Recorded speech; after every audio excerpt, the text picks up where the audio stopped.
Hello, Linda Lyons. This is Mrs. Warm at the Linda School Library, and today I'm going to read The Cow Who Wouldn't Come Down, story and pictures by Paul Brett Johnson. Miss Rosemary knew Gertrude had a mind of her own. Even so, the day that Gertrude took to flying, it put Miss Rosemary in something of a tizzy. "This won't do! It just won't do!" she fussed and stewed. There was no telling what people would say. Besides, Miss Rosemary hadn't the slightest notion of how to milk a flying cow. Look over here, we see Gertrude out the window, flying in the air. Miss Rosemary marched out into the yard. She called sternly, "Gertrude, you will kindly come down this very instant. It is a known fact that cows don't fly." Gertrude cut figure eights in the sky, pretty as you please, and completely ignored Miss Rosemary. You can see her up in the air over here.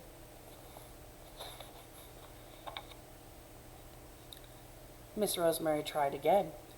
"Gertrude, oh Gertrude, it's time to come down now. Here's a fresh bale of sweet alfalfa. You love alfalfa." Gertrude took a nosedive, caught an updraft, and sailed into a lazy glide.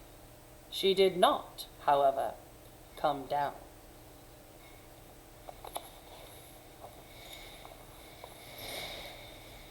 Poor Miss Rosemary. It was plain to see she was getting nowhere. She pulled her chin in and knitted her brow. Somehow she must bring that silly contrary cow down. Miss Rosemary hurried to the shed and sorted through her fishing gear. She chose a sturdy rod and returned to the yard. When Gertrude made an especially low swoop, Miss Rosemary drew back and let go. But her fishing line became tangled in some overhead branches. She missed Gertrude entirely. See over here. Whoop! She caught herself instead. Quite a catch. Gertrude perched in a tree and tried to sound like a bird. Merp! Merp! "Oh, Gertrude, do hush," Miss Rosemary grumbled. "It is a known fact that cows don't merp. They moo." Miss Rosemary had another idea. She found a long rope, made a lasso, and climbed the attic stairs. She crouched by the window, breathless, and waited. We can see her here. Look at that arm. She is determined to catch Gertrude. Finally, Gertrude whizzed by, and Miss Rosemary hurled the lasso. All she captured was a nooseful of air. "Gertrude, you are the limit!" she fumed and stomped her feet. Miss Rosemary was not about to give up, however. She climbed very cautiously out the window and onto the roof. Please don't climb onto your roof, even if you are chasing a flying cow. Inch by inch, she crawled upward. She planned to sit at the top and wait. Sooner or later, Gertrude would have to fly by again. Then she would grab a hold of Gertrude's tail. Let's see how this plan works. Just as she neared the crest of the roof, Miss Rosemary felt herself slipping. She grabbed for the chimney but missed it. Down, down, down she slid. When she hit the gutter, Miss Rosemary bounced. Whoosh! Her dress billowed like a parachute as she sailed through the air and landed in a mass of trumpet vine, which we can see here. This is the trumpet vine plant. "That crack-brained cow will put me in an early grave," Miss Rosemary moaned as she untangled herself. Miss Rosemary hobbled to the front porch and sat in her rocking chair.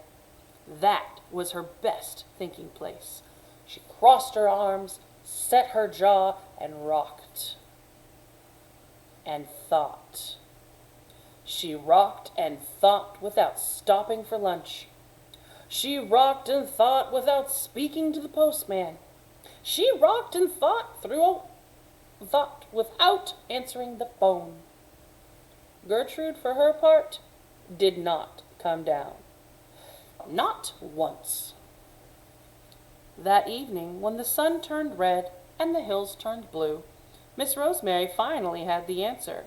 Wearing a crafty little grin, she rose from her chair and went to the barn. There she got a bucket of paint, a brush, and a large piece of plywood. She made a sign that said, "Help wanted. Full-time cow. Experience desirable. Apply in person." Miss Rosemary put the sign on her front gate. She stole an upward glance at Gertrude, who pretended to not be curious.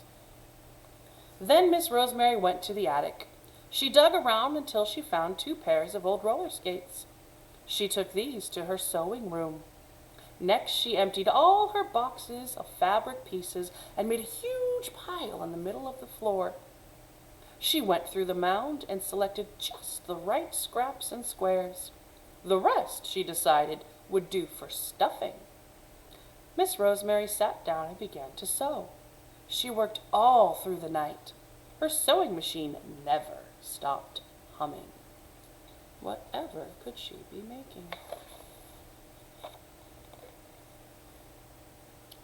Just as the sun cleared the hilltops, out of the house Miss Rosemary came, followed by Matilda. We can see the response of the goose and the pig as they stare at Matilda.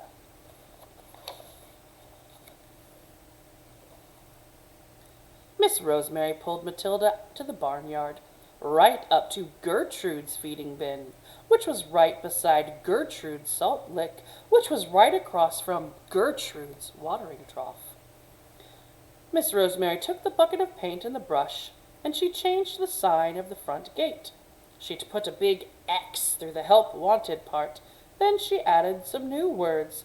The sign now said, "No cows needed. Position filled." Miss Rosemary bent back to Matilda and gave her a pat on the nose. "What a perfect cow!" she said, a bit louder than necessary. She's looking at Gertrude. Does Gertrude look happy? I don't think so. With that, Miss Rosemary went inside, fixed herself a hearty plate of scrambled eggs and toast, and sat down to eat by the window. Gertrude circled above Matilda, slowly coming closer and closer. Around and around she flew until she made a sudden zoom for the clouds. Straight up she climbed. Way up she climbed. You see the cow taking off like a cow rocket. Vroom.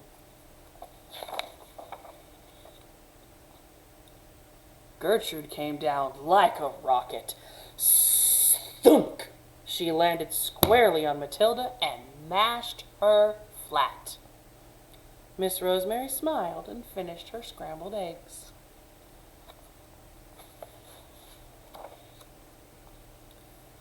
Later, Gertrude returned to munching grass and swishing her tail, as cows are supposed to do.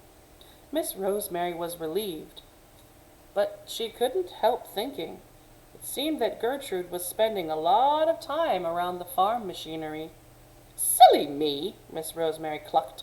"It is a known fact that cows don't drive tractors."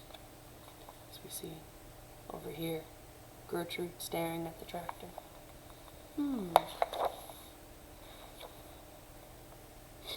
And off Gertrude drove on the tractor.